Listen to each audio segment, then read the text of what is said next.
অনেক দিন পরে আজকে সকালবেলা আবার খাচ্ছি ভাত গরম গরম মাছের ডিম ভাজা দিয়ে মাছ ভাজা দিয়ে ভাত।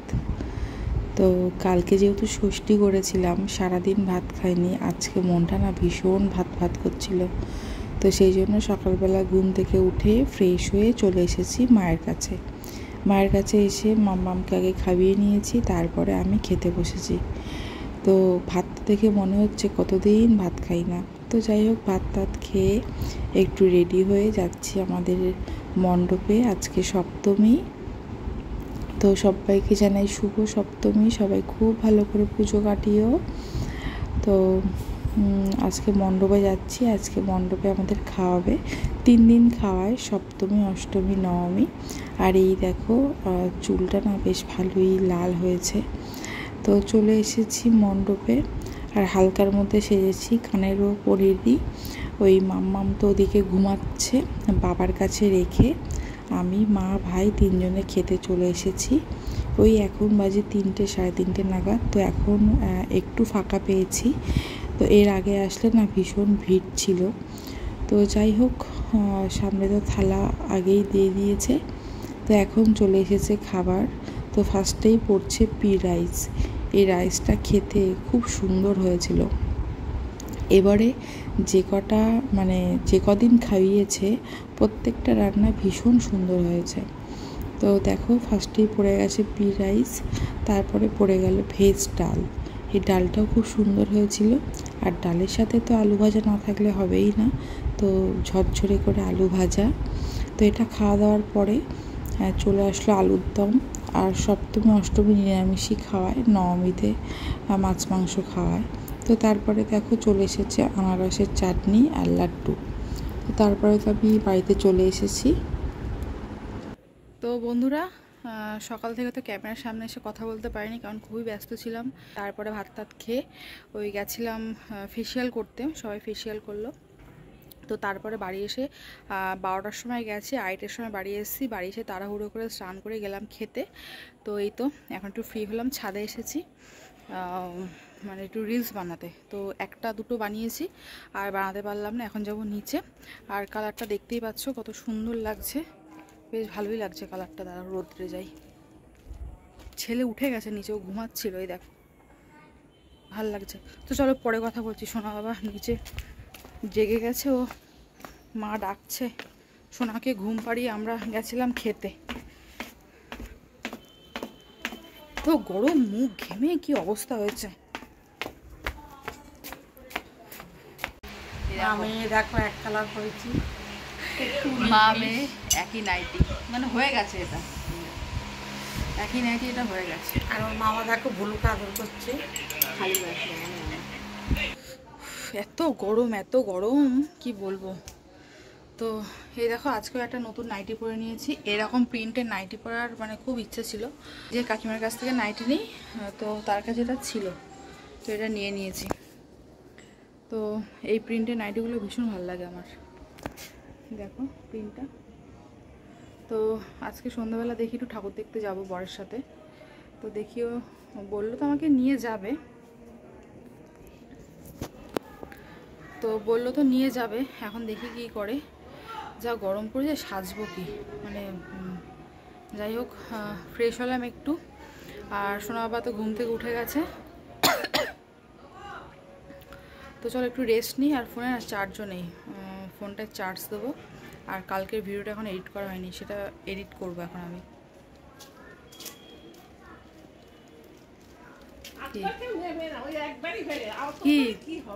কি কেউ আর দরকার নেই নেওয়ার, ন্যাড়া বেলতলা একবারই যায়। সবাইকে একটু হাই করে দাও, সবাইকে এরম করে দাও, এরম করে দাও, এই তো সবাইকে এরম করে দাও, বলো হাই হাই যাও। তো কে আমার ছেলে, কে জানে। আমার বরমশাই তো বাড়িতে, ঠিক আছে। ফোন করলাম, সেই সকালবেলা আজকে ভাত খেয়েছে, এখনও খাইনি। বললাম খেয়ে যাও, বলছে আমার এখনও খিদে হয়নি, পরে খাবো। আর এই সামনের বাড়ি এই কাকিমা আমার কাছে আবার ভুরু করবে, সে সকালবেলা বলেছিল যেতে ভুলে গেছি, কখন না যাবো, একটুও সময় পাইনি। সে সকালবেলা আজকে 11টার সময় এখানে এসেছি, 10টার সময় ঘুম থেকে উঠেছি, ঘুম থেকে উঠে 11টার সময় এখানে এসেছি। এসে আগে ছেলেকে খাওয়ালাম, তারপর আমরা খেলাম, খেয়ে আমি বেরিয়ে গেলাম ফেসিয়াল করতে, থ্রেডিং করলাম, করার পরে 8টার সময় বাড়ি আসলাম। বাড়ি এসে স্নান করেই তাড়াতাড়ি করে ক্লাবে গেলাম খেতে। আর সোনা বাবাকে নিয়ে যাইনি, ও তো ঘুমাচ্ছিল। বাড়ি এসে এই তো একটু ছাদে গেলাম রিলস বানাতে, দুটো বানাতে পারলাম না, সোনা বাবা উঠে গেছে, মা ডাক দিল। তারপরে এই তো ফ্রেশ হয়ে এই যে এখন তোমাদের সাথে বকবক করছি। তো একটু পরে দেখি এই সামনের বাড়ি কাকিমা আইব্রো করবে, যাব, তারপরে এসে একটু শোবো। আর ফোনটায় চার্জও নেই। তারপরে চলো একেবারে সেই বিকালবেলা তোমার সাথে দেখা করছে। হ্যাঁ, তো চলো এখন টাটা। দেখো আমার অবস্থাটা কি হয়েছে, ঘেমে পুরো স্নান করে গেছি, পুরো সারা গা ঘামে ভিজে যা অবস্থা হয়েছে, আর পারছি না। তো ব্যাগপত্র গুছিয়ে চলছি বাড়িতে। ওই যে বললাম মাম্মাম ঘুম থেকে উঠেছে, তারপর তো ওকে খাওয়ালাম, ও তো কোনো রকমে খেলো। খাওয়া দাওয়ার পরে তো ইন্দ্র আসলো, ইন্দ্র আমাদের এখানে ভাত খেলো, ও ক্লাবে খেতে যায়নি।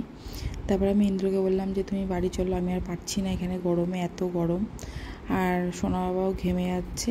তো ওই জন্য ব্যাগপত্র গুছিয়ে চলছি বাড়ি, আর নাইটি পরেই চলে যাচ্ছি। তো এখান থেকে একটুখানি কাছেই, 1 মিনিটও লাগে না, কয়েক সেকেন্ড লাগে বাইকে। তো যাই হোক, বাড়িতে আসার পরে তো একটু রিল্যাক্স ফিল করলাম। তারপরে দেখো এই যে নেল লাগাবো। এবারে ভেবেছিলাম যে নেল এক্সটেনশান করব, কিন্তু ওই 2 ঘন্টা ধরে বসে থাকার মতন সময় আমার কাছে নেই, কারণ সোনা বাবার শরীরটা ভীষণই খারাপ ছিল। তোমাদের তো আগেই বললাম, এখন ওর শরীরটাও ভীষণ খারাপ, ওষুধ চলছে। তো দেখো এই যে নেলগুলো লাগাবো, এর সাথে একটা আঠা দিয়েছে, তো সেই আঠাটা লাগাবো না। তো আমি কি করছি বলো তো, নেলগুলো হাতে সেট করে একটু ছোট করে কেটে তারপরে ওই ফেভিকল যে আঠাগুলো আছে না, ওই আঠাগুলো দিয়ে 2 হাতে লাগিয়েছি। তো কেমন লাগছে একটু জানিও তো। আর ওই নখের উপরে আমার যে নেল পালিশ, সে রেড কালারের নেল পালিশ পরেছি। তো কেমন লাগছে জানিও তো। তো বেশ ভালোই লাগছে।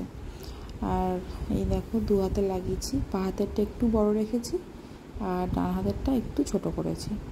তো আমার তো বেশ ভালোই লাগছে, অনেক দিন পরে হাতে নেল করেছি। তার আগের বছরে আমি নেল এক্সটেনশান করেছিলাম, 2023-এ, যে বছর সোনা বাবা হয়েছিল। আর এই তো এই নেল তো এক্সটেনশান করলাম, এই জাস্ট নেল কিনে এনে হাতে নিজেই নখ লাগালাম। চলো তোমাদেরকে অনেক আমার হাত দেখিয়ে ফেলেছি। তো এরপরে তো রেডি হব, রেডি হয়ে একটু ঠাকুর দেখতে বেরাবো। তো চলো একেবারে বেরিয়ে তোমার সাথে দেখা হচ্ছে।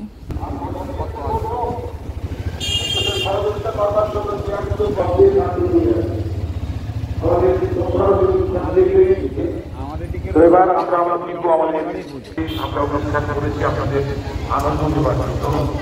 আজ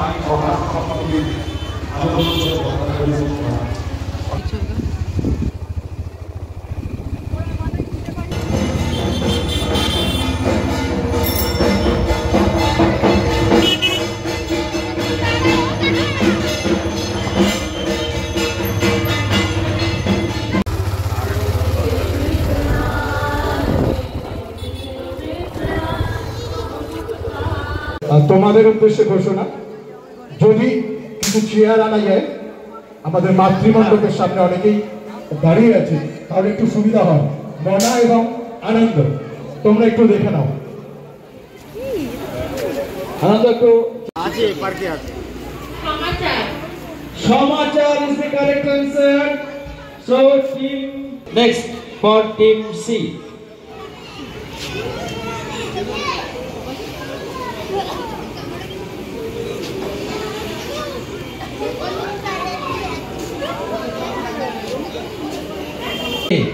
ঠাকুর দেখতে তো বেরিয়ে পড়েছিলাম, তারপর ঠাকুর দেখে ঠাকুরটা দেখা হলো না, এত ভিড়। বাইরে থেকে প্যান্ডেল লাইটিং দেখে তারপরে চলে এসেছি আমাদের মণ্ডপে। আর এই দেখো আমাকে কেমন লাগছে তোমাদের কমেন্ট করে অবশ্যই জানিও। তারপরে দেখো এই যে আমার সোনা বাবা দোলনা চড়ছে, ওর কিন্তু জ্বর এসেছে, বাড়ি থেকে ওকে জ্বরের ওষুধ খাইয়ে নিয়ে এসেছি। আর কিচ্ছু খাচ্ছে না, সব কিছুকে মিক্সি করে খাওয়াতে হচ্ছে। তো সোনা বাবার শরীরটা একটু ভালো লাগাতে ও দেখো সবার সাথে একটু খেলছে, তাও শরীরটা যেভাবে দুর্বল তাও যে খেলছে মানে বলতে হবে ভালো। তো যাই হোক, এরপরে তো সোনা বাবাকে মার কাছে দিয়ে আমি আর ইন্দ্র একটু বেরিয়েছিলাম, আর সোনা বাবাও ভীষণ ঘ্যান ঘ্যান করছিল।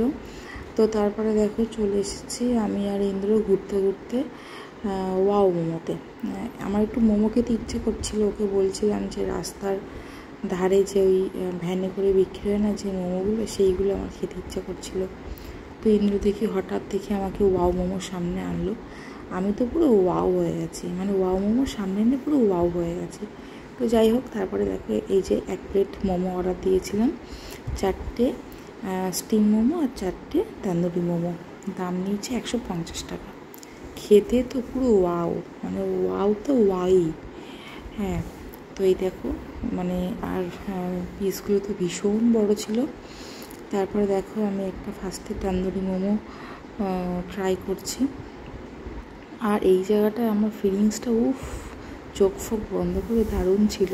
আর সেই সময় ইন্দ্র একটা এমন কথা বলেছে, মানে আমি খাবো কি, মানে আমার হাসতে হাসতে আমি পাগল হয়ে যাচ্ছি। আর সত্যি মানে গালে দিয়ে সত্যি সত্যি অটোমেটিক্যালি মানে এত সুন্দর টেস্ট হয়েছে, মানে চোখটা অটোমেটিক্যালি মানে বন্ধ হয়ে যাচ্ছে, মানে এত সুন্দর টেস্ট হয়েছে। তো তন্দুরি মোমোটাও তো ভীষণ ভালো হয়েছে, আর পুরগুলো অনেকটা করে পুর স্যালাড দিয়েছে সাথে। তাই আমি ইন্দ্রকে বলছিলাম যে প্রত্যেক মাসে তো একটু আমাকে এনে তো এখানে একটু সারপ্রাইজ দিতে পারো। ইন্দ্র প্রত্যেক মাসে ছেলের জন্য একটা করে গাড়ি আনবে, তাই আমি ইন্দ্রকে বলছিলাম যে ছেলের জন্যও যেমন একটা করে গাড়ি কিনে আনছো, আমাকেও তো প্রত্যেক মাসে একটু ওয়াও মোমো এনে মোমো খাওয়াতে পারো। জানো আমি ভীষণ মোমো খেতে ভালোবাসি, আর সত্যি আমি মোমো খেতে ভীষণ ভালোবাসি, ভীষণ বানাতেও যেমন ভালোবাসি, খেতেও তেমন ভালোবাসি। তো চলো খাওয়া দাওয়া শেষ করে তারপরে বাড়িতে যাব। আর আজকে মায়ের ওখানে খাওয়ার কথা ছিল রাত্রিবেলা, তো আমি মাকে বলে দিয়েছি যে রাত্রে আর খাবো না, আজকে একটু না বিরিয়ানি খেতে ইচ্ছা করছে। তো সেই জন্য এই মোমো খাওয়া শেষ করে এই যে আশীর্বাদের সামনে দাঁড়িয়ে আছে, আর এই দেখো একটা জলের বোতল নিয়েছি। কেন বলো তো, যে টাকা বিল হয়েছিল তার থেকে 10 টাকা বেশি ইন্দ্র দিয়ে দিয়েছে। তো এখন কি করব, ওই জন্য 10 টাকা একটা জলের বোতল নিয়ে নিতে হলো। ঠিক আছে, কোনো ব্যাপার না, 10 টাকাই তো দাম। তারপরে দেখো এই যে আশীর্বাদের সামনে দাঁড়িয়ে আছি, লাইন তো অনেক। তো এই তো এবারে বাড়ি চলে যাব। চলো আজকে ব্লগটা তাহলে এখানেই শেষ করছি।